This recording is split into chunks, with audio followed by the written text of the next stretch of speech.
உச்சநீதிமன்ற உத்தரவுப்படி நகரங்கள் மற்றும் தேர்வு மையங்கள் வாரியாக இளநிலை மருத்துவ படிப்புகளுக்கான நீட் நுழைவுத் தேர்வு முடிவுகளை தேசிய தேர்வு முகமை வெளியிட்டுள்ளது.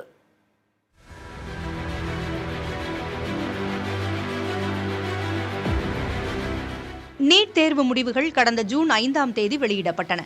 வினாத்தாள் கசிவு உட்பட பல்வேறு முறைகேடுகள் நடந்ததாக உச்சநீதிமன்றத்தில் வழக்குகள் தொடுக்கப்பட்டிருக்கும் நிலையில் உச்சநீதிமன்றத்தின் உத்தரவுப்படி தற்போது தேர்வு முடிவுகள் மீண்டும் வெளியிடப்பட்டுள்ளன.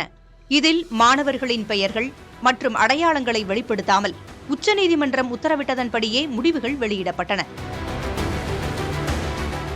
தேர்வில் வெளிப்படைத்தன்மை இல்லை என்று புகார் எழுந்ததை அடுத்து ஒரே தேர்வு மையத்தில் தேர்வு எழுதிய மாணவர்கள் அதிக மதிப்பெண்கள் எடுத்திருக்கிறார்களா என்பதை அறிந்து கொள்ளும் வகையிலும் தேர்வு முடிவுகள் வெளியிடப்பட்டுள்ளன.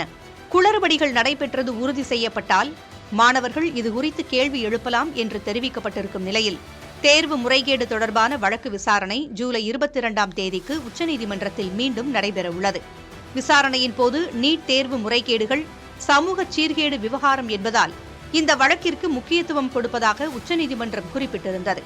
பல லட்சம் மாணவர்கள் இதற்காக காத்திருக்கின்றனர். முறைகேடுகள் எவ்வாறு நடைபெற்றது என்பதை மனுதாரர்கள் நிரூபிக்க வேண்டும். இந்த முறைகேடுகளால் ஒட்டுமொத்த மாணவர்களும் பாதித்துள்ளனர் என்பது உறுதியாக தெரிந்தால் மட்டுமே நீட் மறுதேர்வுக்கு உத்தரவிட முடியும். இல்லையென்றால் மறுதேர்வுக்கு உத்தரவிட முடியாது என்றும் உச்சநீதிமன்றம் தெரிவித்தது. நீட் தேர்வை வெளிநாடுகளில் உள்ள 14 நகரங்கள் உட்பட 571 நகரங்களில் உள்ள 4750 மையங்களில் 24 லட்சம் மாணவர்கள் எழுதியிருந்தனர். நீட் முறைகேடுகள் தொடர்பாக சிபிஐ இதுவரை 16 பேரை கைது செய்துள்ளது. புதிய தலைமுறைக்காக செய்தியாளர் ராஜீவ்.